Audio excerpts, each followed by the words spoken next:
Happy holidays. I hope you had a happy holiday and a very merry new year.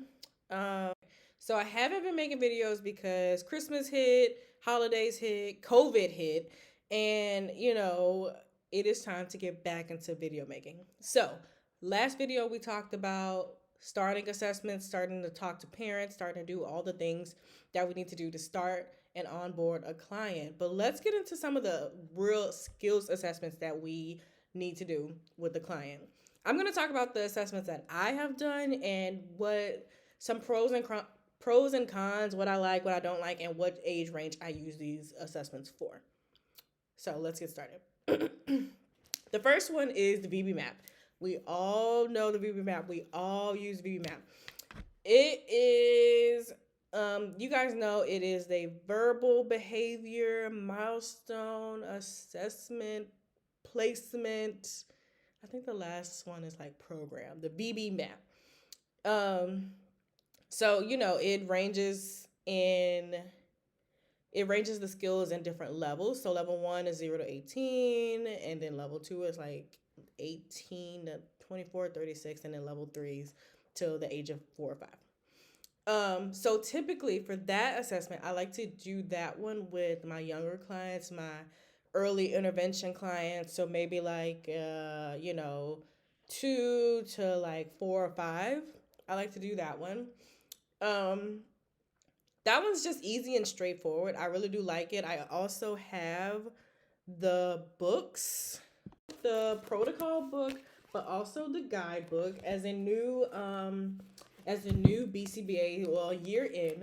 I like to have different assessment books so I can carry these books even if like I change clients, even if I change clinics, even if I change locations. I always have like these books that belong to me that I can take along with me. So yes, the VB map, straightforward. I like the guidebook that it tells me all the different materials and things that I need. I love the barriers and transition assessments also on there, because it does like start to look at, okay, when are clients ready to transition to a different setting? When are when you know like when what are the barriers that's keeping them from transitioning, things like that. So I do like to do those assessments too, especially with clients that are gearing towards or almost ready to go into the next setting. The VB map, I use that for ages up to 5. But also my company uses the Lab D and the E Lab. So this one is it's Lab, the Learning Accomplishment Profile Diagnostic Edition. This one it's geared for ages. So the Lab D is geared for ages 3 to 6. And then the E Lab is the Early Language Accomplishment Profile, thing. It's just, and that one's geared for ages like 18 months to 2 or something like that, or 18 months to 3, something like that. I don't usually have clients that come in that young. The youngest client I've had is 2, about to be 3. So I don't use the E Lab as much, but the Lab D is for kids that are up to 6 years old. So it's not my favorite assessment, I will say. It's a standardized assessment. So it comes with all the materials, it comes with your script, it comes with all the things that you have to say and how you have to do it and things like that. It's not my favorite assessment. I think it's better for when you have like a higher functioning 5 or 6 year old that's about to go to school or things like that. Like it looks at those different school aspects. But for my younger clients that are a little bit lower functioning, it's a difficult assessment to actually see where they're missing. So usually if I do it on a higher functioning 5 or 6 year old, I would do the Lab D all on its own. But it is a requirement for where I work that you do the Lab D. So if it is a younger functioning client and I have to do the Lab D because of their age, I also bring my VB map too, and so I do both. So Then, so the VB map is to age 5, the lab D is to age 6. So, what do you do for your 6 to 8 year olds? For my 6 to 8 year olds, I usually do the peak assessment. And the peak is the promoting the emergence of advanced knowledge. It's not a well known assessment, but there is research and studies done using the peak. I use the peak in graduate school and in my practicum experience where I went in St. Louis around that area. They use the peak, and it's one of the only assessments that they actually use along with the VB map. Um, so I've grown with the peak. So the peak is it's like the pre-assessment is a binder, and one side is where the assessor sits, and the other side is the client. And so as you flip, you're showing the client different things on theirs page, and then on your page you're getting what you need to say. So that's the pre-assessment. And then the full assessment. So I usually do the pre-assessment if it's a new client and we're just trying to get some get some baseline, see where they are. I do the pre-assessment, and then when they start services, I go in and I do the full assessment.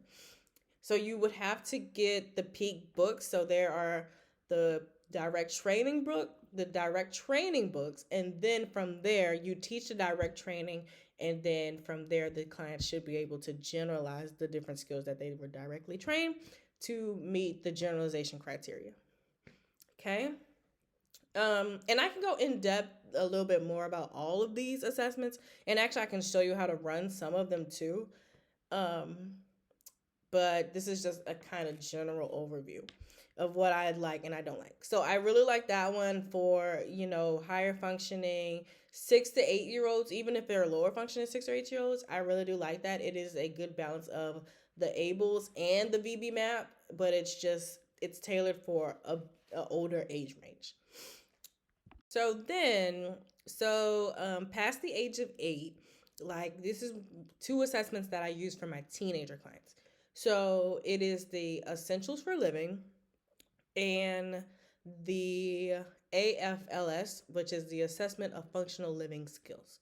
I use these for my teenage clients, some that are looking more at adaptive skills. Like both of those assessments does touch on like, um, can he go to the doctor and actually be seen by a doctor? How are they with that? It starts to talk about, washing hands, dishwashing, taking a bath, toileting, things like that. Basic needs that, those teenagers do need to transition into um, young adult. So I like those assessments for that age range. The EFL, the Essentials for Living, is not really my favorite thing because it only has about like 8 to 10 questions, and it's more of a questionnaire. Um, the AFLS also is a questionnaire too, but there is a way you can make that a direct skills assessment with the client if you start just testing things with them. Um, so I do like the AFLs for teenager clients. The Essentials for Living, that one's okay too, but if I had to pick, it would be AFLs for me. So I have had a client come in that was between the ages of 6 and 8, but he was cognitively there, but he just needed social skills. So for that, what I recommend is the social responsiveness scale. Um, so that starts to look at, do you pick up on social cues? Do you respond to those social cues? Like, okay, so you noticed it, but how do you respond to it? Do you just ignore it? Do you pay attention when people are talking to you? So those social cues that like children need, that one starts to assess their social awareness and things like that. So I really like that one for children that just need the social concept. However, that is also not a direct assessment. That is a indirect assessment that the parents fill out. Um, so you still would probably need to do some type of direct assessment even if you do that one. Last but not least, the skill assessment that just about every insurance requires and takes and needs is the Vineland. So the Vineland is also, that one is still not a direct assessment. You don't directly do that with the client. but it is still a skills assessment because it's one that you do with the parents, and it goes upon a range of skill, a wide range of skills. Um, so I really do like that one too. It definitely sometimes gets me to think a little bit more like, oh, you know what? I never thought of this skill.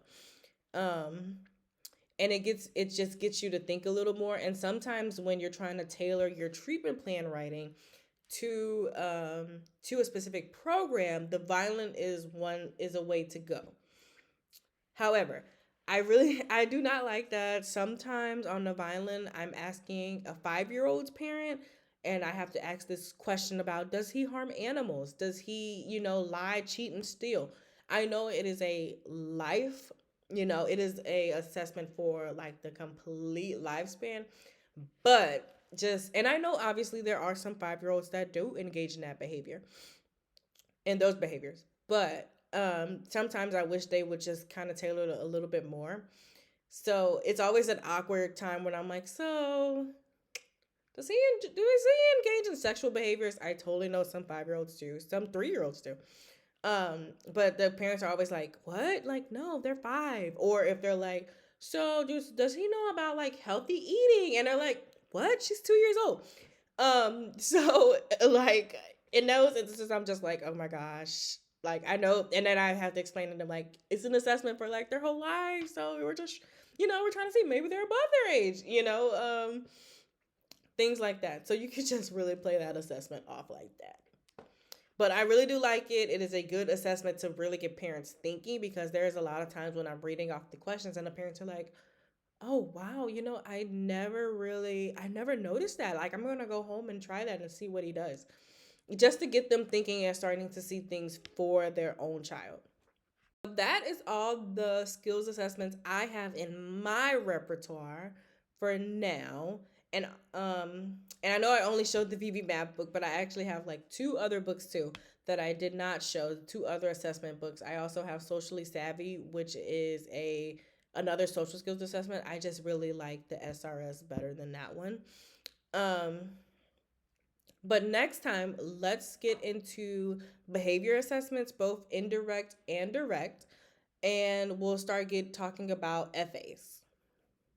So, like, comment, and subscribe. Email me also with questions or follow up. And have a good night and happy holidays. Happy New Year.